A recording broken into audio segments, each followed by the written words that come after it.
بسم اللہ الرحمن الرحیم۔ السلام علیکم ورحمۃ وبرکاتہ۔ میرے پیارے دوستوں، میں ربیہ ناصر آپ کو اپنے چینل پر تہہ دل سے خوش آمدید کہتی ہوں۔ یہ قصہ نہایت ہی عجیب و غریب ہے۔ یہ قصہ اس جگہ پیش آیا تھا جہاں شیطان اپنے پورے لاؤ لشکر کے ساتھ موجود رہتا ہے، جہاں بے گناہ انسانوں کو گناہ کی دلدل میں پھنسانے کے لیے نت نئے طریقے استعمال کیے جاتے ہیں، جہاں رقص و سرور کی محفلیں برپا کی جاتی ہیں اور ان مجالس میں بےہودگی اپنے عروج پر ہوتی ہے۔ جی ہاں، یہ قصہ اسی جگہ پیش آیا جہاں ایمان اس بے غیرتی کی تاب نہ لا کر بندے کے دل سے نکل کر معلق ہو جاتا ہے۔ اس عجیب و غریب قصے کا راوی خود وہی ہے جو کچھ دیر قبل ڈانسنگ ہال کے رنگ برنگ پروگراموں سے اپنی ذہنی عیاشی کا سامان کر رہا تھا اور اب چند لمحے بعد توبہ کی توفیق پا چکا ہے۔ یہ قصہ شیخ علی الطنطاوی نے اپنی کتاب میں ذکر کیا ہے۔ وہ لکھتے ہیں، میں شہر حلب کی ایک مسجد میں داخل ہوا۔ وہاں میری نظر ایک نوجوان پر پڑی۔ بے ساختہ میری زبان سے نکلا، سبحان اللہ! یہ نوجوان تو وہی لگتا ہے جو انتہائی شریر تھا۔ شراب نوشی اس کی عادت تھی اور زناکاری اس کا محبوب مشغلہ تھا۔ سود و رشوت کی چکی میں وہ لوگوں کو پیستا تھا اور والدین کا نہایت نافرمان تھا۔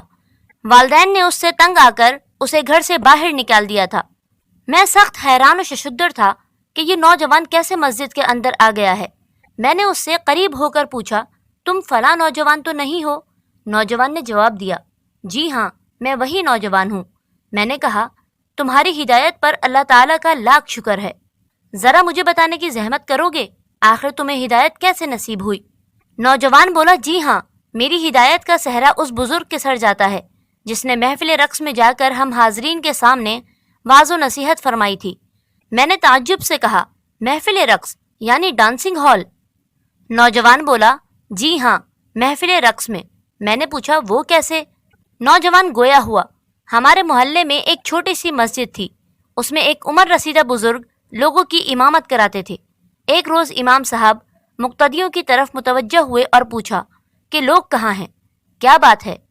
اکثر لوگ، خصوصاً نوجوانوں کا طبقہ، مسجد میں حاضر نہیں ہوتا تھا، بلکہ مسجد کے قریب تک نہیں آتا۔ مقتدیوں نے جواب دیا، وہ محفل رقص میں ہے۔ امام نے پوچھا، یہ محفل رقص کیا بلا ہے؟ ایک مقتدی نے جواب دیا کہ محفل رقص ایک کشادہ کمرے میں برپا ہوتی ہے جس میں لکڑی کا ایک بلند اسٹیج بنا ہوتا ہے۔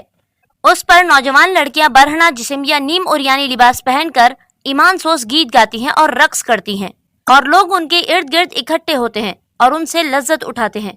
امام نے کہا، کیا جو لوگ یہ منظر دیکھتے ہیں وہ مسلمان ہوتے ہیں؟ جواب ملا، جی ہاں۔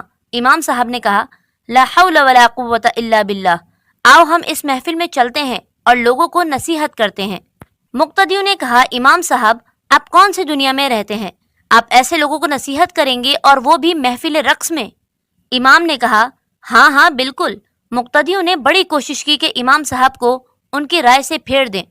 انہوں نے امام صاحب کو بتایا کہ جب آپ اس محفل میں تماشا بینوں کو نصیحت کرنے جائیں گے تو وہ لوگ آپ کا خوب مذاق اڑائیں گے، ہنسیں گے اور ان کی طرف سے آپ کو تکلیف دہ باتوں کا سامنا کرنا پڑے گا۔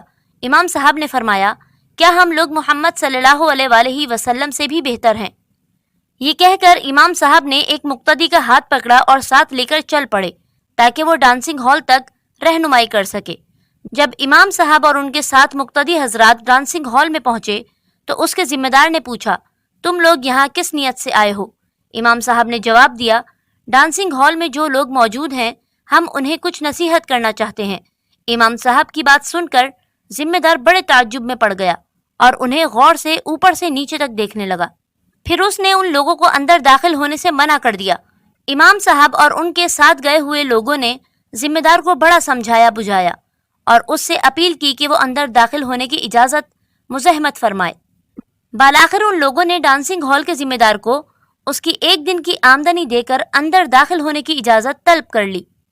ذمہ دار نے ان کی تجویز قبول کرنے کے بعد کہا، آج جاؤ، کل جب پروگرام کا افتتاح ہو تو تم لوگ آ جانا۔ نوجوان آگے بیان کرتا ہے کہ میں اگلے دن ڈانسنگ ہال میں موجود تھا۔ اسٹیج پر ایک نوجوان دوشیزہ نمودار ہوئی اور اس نے رقص کرنا شروع کیا۔ جب اس کا رقص ختم ہوا، اسٹیج کا پردہ گرا۔